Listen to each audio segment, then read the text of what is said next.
welcome back, guys, to day 5. Day 5, it's good to be alive. Absolutely, it is.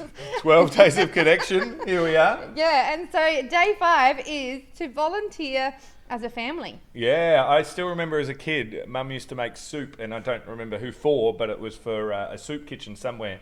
And I still remember watching Mum do that and being sort of like excited that as a family we could actually make a difference, and we'd go buy all the stuff, the bones and stuff, and boil it for hours on end, and then we'd deliver it to a church somewhere, and homeless people would be fed.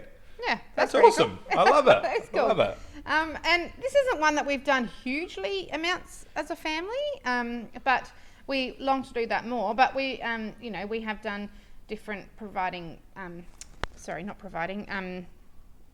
working out fundraisers for Bali Life and things like that.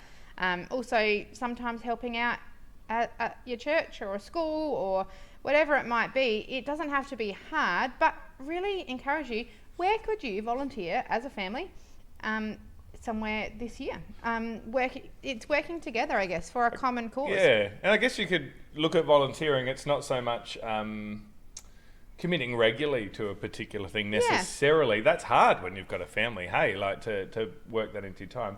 But it could be things like if we hear of a struggling family, we will make meals. We're really quick to make meals or buy meals these days because we don't always have time to make them.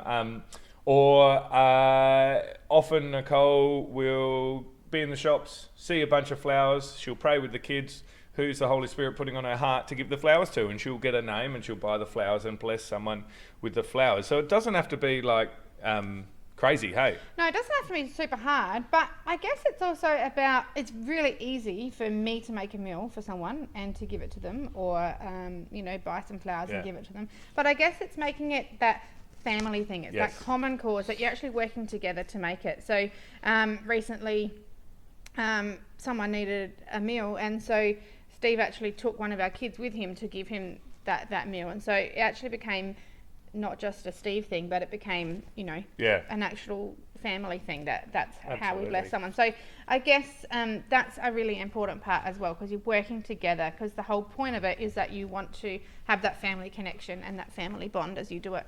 And recently we were able to run an online fundraiser for Bali Life because they were building a new street centre, and we included the kids through putting them in the video for it, but also praying every night that money would come in, and it was really exciting at the end. I think we raised about $3,500, and at the end it was a celebration as a family to go, yay, we were able to make a difference in this way. Yeah, and I guess it's a way of building on your community too, and a way of not feeling isolated. Sometimes it's easy to feel isolated as families, particularly when your families get bigger, or after COVID, it's always also been hard to sometimes engage in community. But a way of even finding a new way of, or a new community that you can volunteer in. One thing I really admired, there was a family that I knew that had some major health issues and had been to the hospital many, many times with their kids.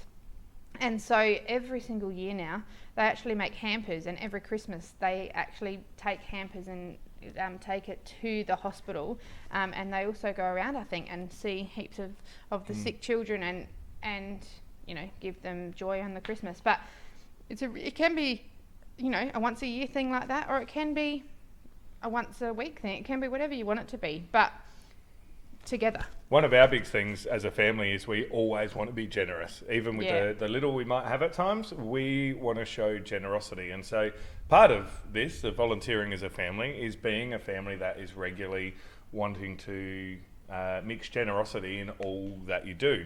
And so by volunteering, you're actually displaying your values and practicing your values as a family to an audience outside of your family, which is really cool. It shows your kids that this stuff is more than just words. It's more than just an idea, that this has actually got some action behind it. Yeah, and I think the other thing I've been thinking about with this one is that it's also a way of teaching them, helping you to teach them about empathy for other people and helping other people, but also to a perspective shift for them in that they can see the impact that has on other people as well. And that is really delightful for kids to really see the priority of seeing other people find joy as well as themselves, and to be a part of sharing that. It's a really beautiful thing. Yeah, and it's not unique to Christianity, but it's at the core of Christianity, isn't it? To help others, to love others, to look after the least of these. And so it's a way of us sharing our faith, whether we talk to the people we're volunteering to and like preach Jesus or not. We get to do that with our actions, and speak with our volunteering, with our generosity, and with our thoughts and actions. So, there it is. So what's a way that you can volunteer this year or this holiday season even? And remember, in that, the whole point of it as a part of this series is that connection as a family as you do it, and the joy that you'll find from that. Yeah. So if you also want some more connection, head over to our website and you'll be able to get our 5-day family insight guide, so you can actually understand your family a bit better and understand what makes you tick and what your mission can be. What your mission can be. There's a whole section in there about mission and connection. So have a good rest of your day. And happy volunteering. See you guys. Bye.